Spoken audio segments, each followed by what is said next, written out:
Hello again everyone, and welcome back. So today I'm talking about the Big Yeetus update that dropped. So the main aim of this video is first I want to talk about what that means, what it actually is bringing in, and I want to briefly go over how the levels are actually put together now, what you can expect, and how the randomness appears in the levels, because some people seem a little unclear on this. The second thing is I want to go through the levels, and I want to briefly touch on the things that can be different, so you kind of get an idea of what you can expect when you go into certain levels. So I tried to cover everything, but something may pop up in the future. If I miss something, do let me know in the comments below. Take care of yourself, and I'll see you next time, guys. So what is the Big Yeetus update? So it adds a level of variety to about half the levels in Fall Guys. Those levels, it allows the level layout to change, changing obstacles, changing positions of things, and also sometimes changing the rules that those levels are dictated by. So now moving on to how levels are actually put together now. The levels are still as they were vanilla levels, but the randomness that is built in a modular way. So they're built in sort of sections. So it's really easy to think of all the levels that the Big Yeetus update affects as vanilla levels, you know, Dizzy Heights, Hit Parade. Think of them all as vanilla, and then there's sections within those levels that can be randomized in a multitude of ways. And I'm going to show that here. Okay, so imagine, if you will, that this mess is the vanilla Seesaw. It's not accurate, but let's just pretend it's vanilla Seesaw. We've got a first set of obstacles, then the gangways, second set of obstacles, then the gangways, third set of obstacles, then the finish line. And this is essentially how Big Yeetus randomization works. You've got a vanilla level here, and we've got 3 sets of obstacles, okay? So a set of obstacle can now change. So obstacle set number 2 might change its pattern like this. Obstacle set number 3 might turn the seesaws vertical instead of horizontal, like this. And what's really important to know is that it's not like one of these can change. We can have none of the obstacles change, and that's a vanilla level. Or you can have just one obstacle change, or you can have all the obstacles change. Okay, so for example, in Fall Ball, you can have the central spinner, you can have the hammers near the goals, and you can have the pendulum in the goal. You can have one of these, none of these, or all of these. So that's essentially how the randomness works. Each level that is affected by Big Yeetus has particular obstacles, and those obstacles can have certain modifiers on them, whether they change the obstacle, disappear completely, or something like that. Okay, and you can have nothing, you can have 1 change, 2 changes, or loads and loads and loads of changes. So here we can see a list of the games that don't get affected by the Big Yeetus update. Hexagon is the same, Jump Showdown's the same, Fruit Shoot, Royal Fumble, Block Party, Jump Club, Rollout, Jinx. Now Hoopsie Daisy may have more rings, they may come down a lot more frequently, I'm not entirely sure. It could just be that I'm looking for something. Tiptoe, Perfect Match, and Team Tail Tag. So all of these have not been changed by the Big Yeetus update unless I missed something. And so now on to the levels that did get affected by Big Yeetus. We've got just about half. Full Mountain got massive changes. Fall Ball, Slime Climb, Whirlygig, Hit Parade, Dizzy Heights. Tail Tag, Solo, Egg Scramble, Gatecrash, Doordash, Seesaw, Hoarders, and Rock and Roll. All of these got changed in some degree. We're going to go over each one briefly, and I'm going to list all the changes that I can see. And hopefully I didn't miss any, but I've no doubt I did. Please let me know in the description if I did. So first of all, we've got Fall Mountain, and this one's seen massive changes, and I think the biggest one is the ball paving and speeds. So the balls are a lot more random now, and that will impact a lot. It makes it very unpredictable. Even if you know the level, you can't always trust it now, and I think that's a big deal. Rod pushers can appear on the runway where you just walk into the second hammers. Rod pushers can appear on the jumps towards the crown, and hammers can appear approaching the crown and next to the crown itself. And also a Big Yeetus can appear on the bottom of the conveyor belt. And next up we've got Fall Ball, and this one's got some nice changes to it too.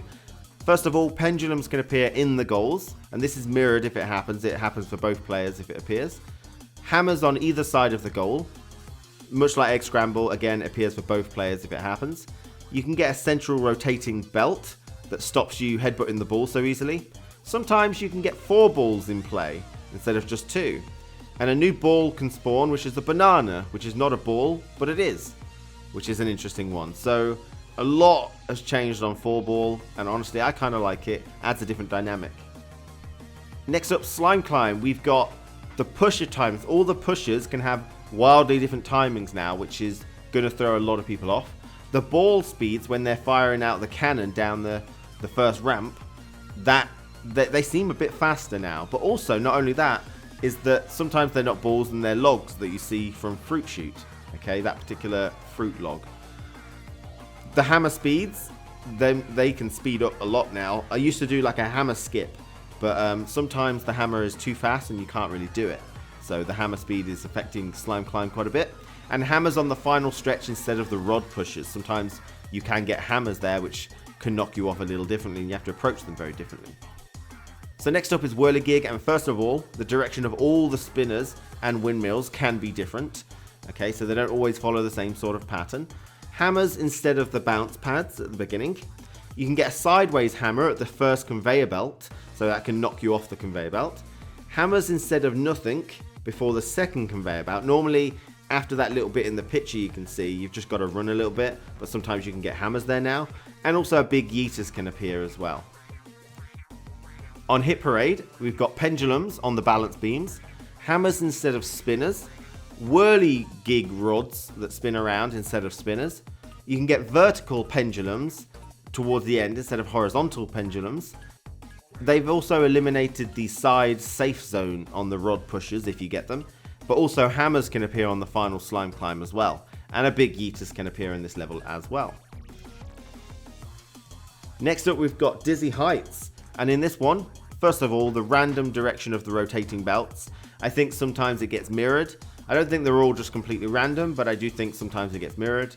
The second set of rotating belts can be missing completely, forcing you down below. Pendulums can appear on the second set of rotating belts. There can be fruits instead of balls at the end, and a Big Yeetus can spawn. So for the tail tag solo level, basically what I've seen is that there's a lower player requirement now, so you can get as little as like 11, and this can lead to less tails in the game, like maybe 3 or 4, and less players. And what this means is it turns this game into more of a royal fumble, which means it's hard, right? You can't just sit there and let the crowds fight amongst themselves when you've got a tail, because all tails are valuable and people are, it's kind of like playing 2 royal fumbles together. It's really actually quite tough now, tail tag solo. Egg Scramble, similarly, this also seems to have a lower player requirement. I've played several games of 4v4v4, and this can lead to each player being and feeling a lot more important, and it also accentuates the team play aspect. It's a lot more valuable to be good as a team in 4v4v4, because you can't just expect the mob to do the work for you. In Gatecrash, not many changes here that I've seen. The door patterns are randomized. They still follow patterns, but the patterns are all different. You have to kind of, on the fly, figure out what the pattern is, which is pretty cool. And a Big Yeetus spawning. The Doordash, again, not many here either. The rod pushers can appear in front of the doors, and a Big Yeetus can spawn at the end. You can still tell the last 3 sets of doors using the Doordash strategy guide. On Seesaw, you can get vertical seesaws. You can get a seesaw that is completely missing from the pattern. You can get alternating patterns, so patterns that are slightly different. So instead of being on top of each other like a brick, they would actually be just completely vertical another, which is actually a lot harder. And a Big Yeetus can spawn on this level as well. On Hoarders, you can get hammers on the defending high ground, and you can get rod pushers between the team zones. And again, what I said earlier, you know, the way Big Yeetus updates work, all of these things are not necessarily mutually exclusive. You can get the hammers on the defending zone and the rod pushers, or neither. And finally, on Rock and Roll, you can get rod pushers on the speed bumps as you're pushing the ball, and you can also get hammers down below, which really mess up your ball and add a lot more randomness to the level. So, that is it. Thank you for watching my Big Yeetus update summary. Let me know if I missed anything. Obviously, I don't want to go too in depth. I do want to do my thoughts and opinions based on these changes later, and I can't wait. Honestly, I love the update. I do have 1 or 2 problems with it, but overall, I love it. So let me know if I missed anything. Tell me your thoughts and opinions, and I'll see you again next time, everybody. Take care of yourself. Amazing, you got 2 outros in this video. Wow.